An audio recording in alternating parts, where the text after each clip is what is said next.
हेरोजी मंचावर उपस्थित माझे भाऊ, शिवसेना मुख्य सचिव, युवा सेना मुख्य सचिव, शिवसेना प्रवक्ते माननीय राहुलजी लोंढे, समोर उपस्थित सन्माननीय उपासक उपासिका, सर्वांना माझा मानाचा जय भीम. खरं तर आजचा दिवस माझ्यासाठी खूप आनंदाचा आहे, कारण उद्या दिनांक 6 एप्रिल रोजी, एप्रिलच्याच महिन्यात, ज्या महिन्यामध्ये डॉक्टर बाबासाहेब आंबेडकरांचा जन्म झाला, कि इस देश के इनकिलाबी तो बेहिसाब बेलगाम थे, इस देश के इनकिलाबी तो बेहिसाब बेलगाम थे, इस देश में हम अछूत गुलामों के भी गुलाम थे. अरे इसी गुलामी की जंजीर को तोड़ने एक शोला भड़का था, वही तो थे भीम रामजी आंबेडकर का लड़का था. की ज्यांचं वर्णन करताना वामनदादा कर्डक म्हणतात की उद्धरली कोटी कुळे भीमा तुझ्या जन्मामुळे, काल कवडी मोल जे वामनचे होते, आज जुळे जगताचे बुद्धाशी नाते, झाले गुलाम मोकळे भीमा तुझ्या जन्मामुळे. तर बाबासाहेब आंबेडकरांचा जन्म ज्या एप्रिल महिन्यामध्ये झाला, त्याच एप्रिल महिन्यामध्ये भीमाच्या लेकीला राज्यसभेच्या खासदारकीची शपथ घेण्याचा बहुमान मिळतोय. मला वाटतं हा खूप सुंदर योगायोग आहे. काल डॉक्टर बाबासाहेब आंबेडकरांनी स्थापन केलेल्या पीपल्स एज्युकेशन सोसायटीच्या सिद्धार्थ लॉ कॉलेजनी माझा सन्मान केला. त्या महाविद्यालयात बोलवलं. तिथे बाबासाहेबांची खुर्ची आहे राहुल दादा, की ज्या खुर्चीवरती बसून बाबासाहेब वाचन करत होते, नोट्स काढत होते. काल बाबासाहेबांच्या पदस्पर्शानं पुनीत झालेल्या त्या खुर्चीच्या समोर नतमस्तक होताना वाटलं की प्रत्यक्ष बाबासाहेबांच्या समोर नतमस्तक होतीये, त्यांचा आशीर्वाद मिळतोय. आणि आज परमपूज्य भिक्खू संघाचा आशीर्वाद घेऊन मी शपथविधीसाठी दिल्लीला जातीये. मला वाटतं की हा अतिशय सुंदर योगायोग माझ्या जीवनामध्ये या ठिकाणी साकारतोय. काल सिद्धार्थ लॉ कॉलेज मला सत्कार करताना त्यांनी भारताच्या संविधानाची प्रत दिलेली आहे. बाबासाहेबांनी स्थापन केलेल्या कॉलेजमध्ये बाबासाहेबांनी लिहिलेल्या संविधानाची जी प्रत मला दिली आहे, तीच संविधानाची प्रत उद्या हातामध्ये घेऊन मी देशाच्या सर्वोच्च सभागृहात खासदारकीची शपथ घेतेय. आणि आज जे काही मला मिळालं ते फक्त आणि फक्त डॉक्टर बाबासाहेब आंबेडकरांच्या संविधानामुळे मिळालं, याचा मला अभिमान वाटतोय. कारण ज्या परिस्थितीत मी जन्माला आले, ज्या वस्तीत मी जन्माला आले, ज्या आईबापांच्या पोटी मी जन्माला आले, की आईबाप अशिक्षित, 2 वेळेच्या भाकरीचा संघर्ष करण्यासाठी आयुष्यभर राबणारे माझे आईबाप, परंतु पोटात अन्न नव्हतं, डोक्यावर छप्पर नव्हतं, राहायला कच्चं घर होतं, पण आईबापांनी सांगितलं की पोटात अन्न नसले तरी चालतील, पण डोक्यात बाबासाहेब असले पाहिजे. आणि त्याच्यामुळं आज आम्ही घडू शकलो. आणि त्यामुळे एवढंच म्हणते की रुतबा मेरे सर को तेरे संविधान से मिला है, रुतबा मेरे सर को तेरे संविधान से मिला है, ये खासदार भी मुझे तेरे संविधान से मिला है. औरों को जो मिला है वो शायद मुकद्दर से मिला है, औरों को जो मिला है वो शायद मुकद्दर से मिला है, लेकिन मुझको तो ये मुकद्दर भी बाबा साहेब के संविधान से मिला. त्यामुळे बाबासाहेबांच्या संविधानाच्या प्रती नतमस्तक होते. शिवरायांच्या 18 पगड जातीला घेऊन उभ्या केलेल्या रयतेच्या राज्याच्या स्वराज्याच्या प्रती नतमस्तक होते. जिजाऊ, सावित्री, रमाई, अहिल्यादेवी यांच्या संघर्षाच्या प्रती नतमस्तक होते. आणि आज तोच चळवळीचा, परिवर्तनाचा वारसा घेऊन मी आज राज्यसभेत जातेय. मला या ठिकाणी खरं तर हा राजकीय कार्यक्रम नाही, याची मला पूर्ण जाणीव आहे, परंतु मला मनापासून धन्यवाद व्यक्त करायचे आहेत शिवसेना मुख्य नेते आदरणीय उपमुख्यमंत्री एकनाथजी शिंदे साहेबांचे. कारण त्यांनी या भीमाच्या लेकीला संधी दिली की आतापर्यंत मोठ्या नेत्याच्या लेकीला, राजाच्या लेकीला, मोठ्या बापाच्या लेकीला संसदेमध्ये खूप लोकांनी पाठवलं, पण भीमाच्या लेकीला संसदेमध्ये एकनाथ शिंदे साहेबांनी पाठवलं.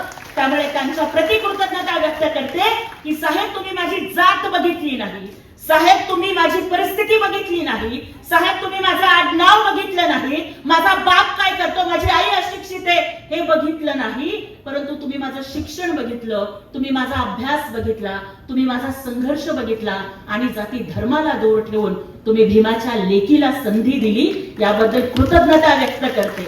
प्रत्येक मंचावरती ज्या ज्या वेळेला मला विचारलं गेलं की कधी मी प्राध्यापिका म्हणून काम केलं, कधी पत्रकार म्हणून काम केलं, कधी सूत्रसंचालिका अँकर म्हणून काम केलं, कधी वृत्तनिवेदिका म्हणून काम केलं, कधी एका पक्षाची प्रवक्ता म्हणून काम केलं, पण ज्या ज्या वेळेला मला विचारलं गेलं की तुमची ओळख काय, who are you, then I always answered that my identity is summarised in only one sentence, that Bhimraj की बेटी मैं जय भीम वाली हूं. काही लोकांना वाटेल that many people can ask me that if you are born in a scheduled caste community, so you are saying that you are Bhimraj की बेटी, की तुम्ही एका विशिष्ट समाजात जन्माला आलात म्हणून तुम्ही म्हणताय का की तुम्ही भीमराज की बेटी आहात. Definitely not. I think that every woman in this India, she is Bhimraj ki beti because Dr. Baba Saheb Ambedkar's constitution give us the right to live, to educate as a human being. प्रत्येक जातीत जन्माला आलेली, प्रत्येक धर्मात जन्माला आलेली, प्रत्येक वर्णात जन्माला आलेली महिला ही भीमराज की बेटी आहे, कारण तिला माणूस म्हणून जगण्याचा अधिकार बाबासाहेबांच्या संविधानाने दिलाय आणि हिंदू कोड बिलामध्ये महिलांना अधिकार मिळावे म्हणून बाबासाहेबांनी राजीनामा दिला. त्यामुळे आम्ही सगळ्या महिला बाबासाहेबांच्या प्रती नतमस्तक आहोत. खरं तर ज्यावेळी या देशामध्ये माणुसकी हरवली होती त्यावेळी डॉक्टर बाबासाहेब आंबेडकरांनी आपल्याला बुद्धांच्या धम्माची दीक्षा दिली आणि आपल्याला ताठ मानेने जगायला शिकवलं. तथागत बुद्धांनी केवळ उपदेश केला नाही तर जगण्याची एक पद्धत दिली. त्यांनी सांगितलं की शांती ही बाहेर शोधून सापडणार नाही, ती तुमच्या अंतर्मनात असते. आज जग युद्धाच्या छायेत आहे. इराण, अमेरिका, इराक, दुबई, सगळे जग, अनेक देश युद्धाच्या ज्वाळामध्ये होरपळत आहे. पण आज जगाला युद्धाची नाही तर बुद्धाची गरज आहे. राहुल दादा, मला विश्वास वाटतो की आपण जर त्या अमेरिकेच्या डोनाल्ड ट्रम्पला आणि इराणवरती राज्य करणाऱ्या खमेनींच्या मुलाला जर आपण बुद्ध आणि धम्मची प्रत पाठवली आणि त्यांनी ती वाचली तर ते दोघेही युद्धापासून परावृत्त होतील. इतकी ताकद बुद्धांच्या तत्वज्ञानात आणि बुद्धांच्या करुणेकडे शांतीत आहे. तथागत भगवान गौतम बुद्धांनी सांगितलं की मनुष्य हा जन्मानं नव्हे तर वर्णानं नव्हे तर तो त्याच्या शीलानं, प्रज्ञेनं आणि ज्ञानानं श्रेष्ठ होतो. आणि त्याचबरोबर गौतम बुद्धांनी असंही सांगितलं की that 3 things cannot hide for long, the moon, the sun and the truth. या जगामध्ये 3 गोष्टी कधीही लपून राहू शकत नाहीत, सूर्य, चंद्र आणि सत्य, असं तथागतांनी सांगितलं. त्याचबरोबर तथागत असंही म्हणतात that however many Holy words you read, however many you speak, what good will they do you if you do not act on upon them. तुम्ही कितीही मोठ्या मोठ्या गोष्टी करत असाल पण तुम्ही जर त्या आचरणात आणत नसाल तर त्या गोष्टींचा उपयोग शून्य आहे, असं तथागत सांगतात. आणि संत तुकाराम महाराज सांगतात की बोले तैसा चाले त्याची वंदावी पाऊले. या ठिकाणी मला 1-2 गोष्टींचा उल्लेख या ठिकाणी करायचा आहे. ती म्हणजे महिलांच्या दृष्टीने अत्यंत महत्वाचा असा तथागतांच्या जीवनातला प्रसंग. संयुक्त निकायामध्ये या प्रसंगाचा उल्लेख आहे.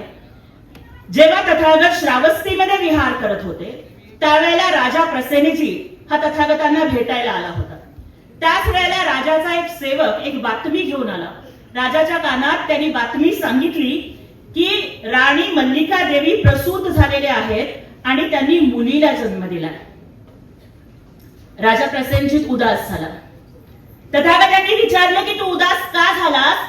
त्यावेळेला राजा प्रसेनजीत सांगतो की माझ्या पत्नीनं मुलीला जन्म दिलाय त्यामुळे मी उदास झालो. तेव्हा तथागत म्हणतात की मुलगी जन्माला आली म्हणून उदास होऊ नकोस. मुलगी सुद्धा मेधाविनी असते. प्रज्ञाशील करुणेचा वास स्त्रीमध्ये असतो. स्त्रीत्व किंवा पुरुषत्व महत्वाचं नाहीये तर धम्म महत्वाचा आहे.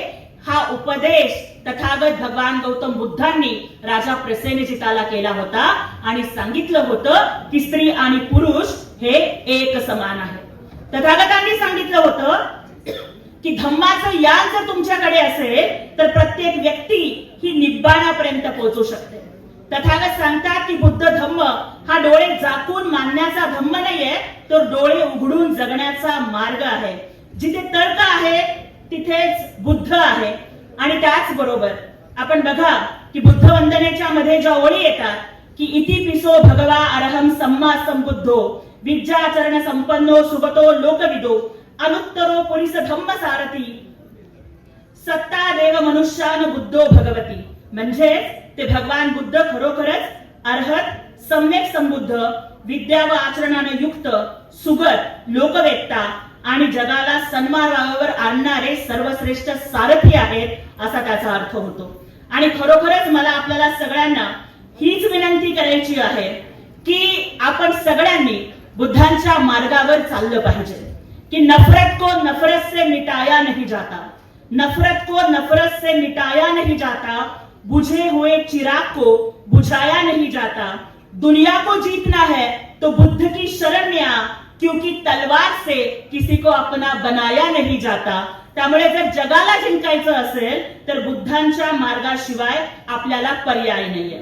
आज थोडस विषयांतर होत असलं तरी आणखीन एका गोष्टीचा उल्लेख मला या ठिकाणी आवर्जून करायचा आहे की जो दिवस महाराष्ट्राच्या इतिहासामध्ये सुवर्णाक्षरांनी लिहिला गेला आणि तो दिवस होता जेव्हा महाराष्ट्राचे तत्कालीन मुख्यमंत्री माननीय एकनाथजी शिंदे साहेबांनी भिक्खू संघाला वर्षावासासाठी मुख्यमंत्र्यांचं शासकीय निवासस्थान असणाऱ्या वर्षा बंगल्यावरती आमंत्रित केलं.